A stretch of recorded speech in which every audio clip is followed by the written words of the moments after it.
Hey guys, welcome to the video. Salt here. Today, I'll be going over the new primary, the Coda Synapse. To acquire this weapon, you'll need to purchase it from Eleanor in the Hovania Mall for 10 live heart cells. Live heart cells can be obtained by doing the new Infested Lich system. Unique things about the Coda Synapse is that it has innate corrosive, an innate 1.2 punch through, and it also deals 20% extra damage on headshots. Now, not necessarily unique just to this weapon, but to Lich-type weapons in general, is that you'll also be able to choose a Progenitor element that comes on the weapon. Now, before we go over possible best Progenitors, I want to go over the two mods Galvanized Chamber and Primary Acuity, as they both kind of fight for the same mod slot. Galvanized Chamber provides slightly over a 3 times damage increase by increasing our multi-shot to 3.3. Primary Acuity gives the one base multi-shot a giant crit chance and weak point damage buff, but locks our multi-shot to 1. Acuity combos really well with the Coda Synapse because it further strengthens what we're already trying to do with the weapon, which is get headshots. However, this is largely based on the faction we're going to be going up against, as we'll need to get very consistent headshots to make maximum use out of Primary Acuity, or weak point hits too, I should say. So difficult to headshot factions like Murmur, Tekra, and Infested, Galvanized Chamber will likely still be the best option. But easy to headshot factions like Grenier, Corpus, Corrupted, and Scaldra, Primary Acuity should be able to easily see maximum value. So I think if you enjoy using Acuity, make sure you have a config B set up for those harder to headshot factions where you're using Galvanized Chamber instead. That being said, it really is just that easy to switch between the two. The only thing that really changes is this one mod slot. So you pop off Chamber, put on Acuity, or you pop off Acuity and put on Chamber. Also, if you're lazy and you just want one build for all of the factions, you could always just leave on Galvanized Chamber because it works pretty good for all of the factions. Okay, so now let's go over some possible setups on Progenitor elements. I prepared a slide for this. I'm gonna go ahead and switch to it right now. Here we go.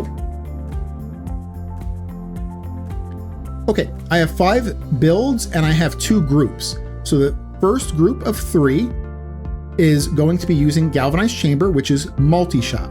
So remember, 3.3 multi-shot. The second group of 2 is going to be using Acuity. So remember, 1 base multi-shot. Now the big difference between these two is, well, the multi-shot. The more multi-shot you have, the easier it is to produce statuses, and the less multi-shot you have, the harder it is. So the Acuity setups have a harder time producing statuses. So if you notice, the top grouping, most of them have 3 elements, and the bottom group, most of them, or all of them, have 2 elements. And it's because it's harder for them to produce a lot of elements because they're only producing 1 instance of damage at a time. You don't want to go too crazy on adding a bunch of different elements on an Acuity build. Now, talking about Blast specifically, you do have to kind of consider that on an Acuity build, those Blast procs will do more damage, but you're going to be producing less of them. Whereas on a multi-shot build, you're producing a lot more, but they're going to do slightly less damage. So there is kind of a give and take there with Blast. Okay, let's go over these builds here. We're going to start at the very top, and this is the group that has multi-shot. So we have Corrosive, Viral, and Magnetic, getting Magnetic through our Magnetic Progenitor. So the strength of this build is going to be on level cap or high endurance, where you're going to get to the point where more enemies than not have overguard, and you're going to see huge value out of Magnetic. The second build here is Corrosive, Viral, and Cold, getting the Cold through the Cold Progenitor. Now the strength of this build is going to be burst damage. This will do the most damage out of the 2 that we've just talked about. But it's going to start falling off. You know, it's going to do better early on, but at the point where it starts falling off is where the Magnetic build really starts taking off. You know, at that point, the Cold build is really going to wish that it had Magnetic. So this is going to be depending on the kind of content you do. If you do hour or less endurance, then go with Corrosive, Viral, Cold. If you do hour plus endurance, go with Corrosive, Viral, Magnetic. The third build, Corrosive, Viral, and a free mod slot with a Toxic Progenitor, the reason we get this mod slot is because in this case, for this third build, we're not using 2 mods to make Viral, we're actually only using 1 mod because that one cold mod is going to mix with our Toxic Progenitor to make viral, and that saves us a mod slot to use for something else. So, you know, obviously the best thing to put there would be a Riven, and the strength of the Riven really is kind of RNG depending on how strong of a Riven you get. You know, it could be really good, godlike, or it could be kind of mid.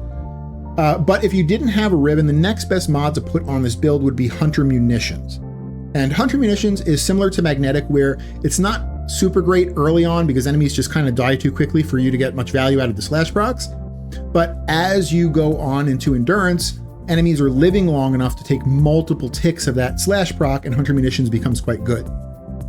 So this third setup is not as black and white as the first two setups, because it really depends on like what Riven you get. Or you could use Hunter Munitions there too, that's fine. Okay, let's go over the Acuity builds here.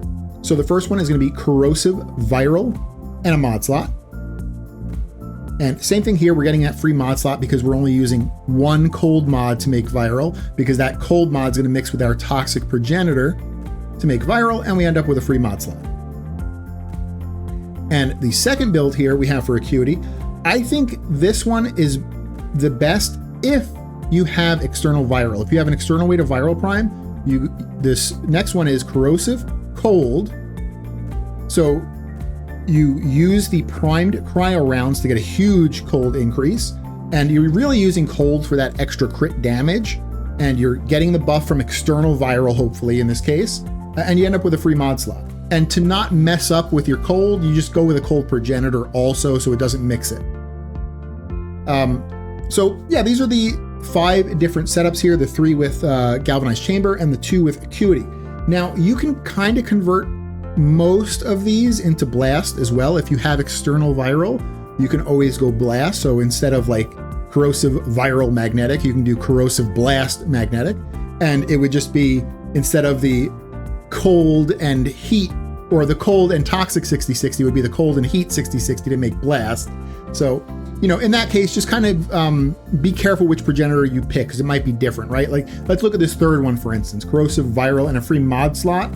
Well, you wouldn't, if you wanted Corrosive Blast and a free mod slot, you wouldn't pick a Toxic Progenitor. You would pick a Heat Progenitor there, because you would use a cold mod, get the Heat Progenitor, they would mix, they would make Blast, then you would get the free mod slot. So just be careful with that.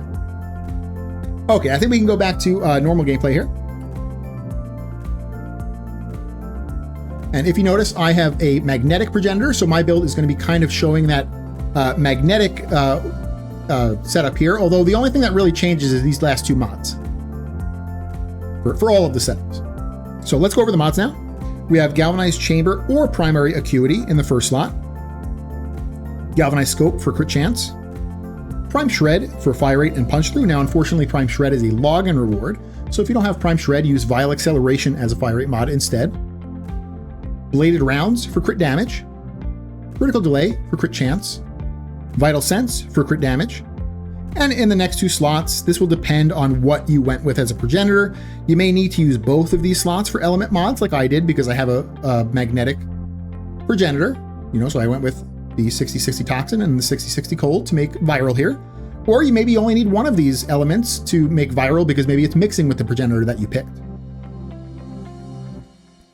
Now, in the Exiles slot, there are 2 good options. Vigilante Supplies will upgrade about 1 out of 20 of your crits into the next tier. This is a weaker option if you're using Acuity, as you have less damage instances. It's still okay though, it's just not as good on an Acuity build. The second good option is Sinister Reach. Sinister Reach gives you plus 12 beam length. Now, this already has a beam length of 32 meters, which is quite good, so I don't feel like it super needs Sinister Reach, but it's still okay. And finally, in the Arcane slot, we have Primary Deadhead for 360% flat damage, increased headshot multiplier, and reduced recoil. This is how you build the new weapon, the Coda Synapse. I hope you guys liked it, and if you did, consider leaving a like and subscribing for future content. And so I'll leave you with about 5 minutes of gameplay showcasing the weapon. Again, thank you for watching, and I hope you guys have an amazing day. All right, bye.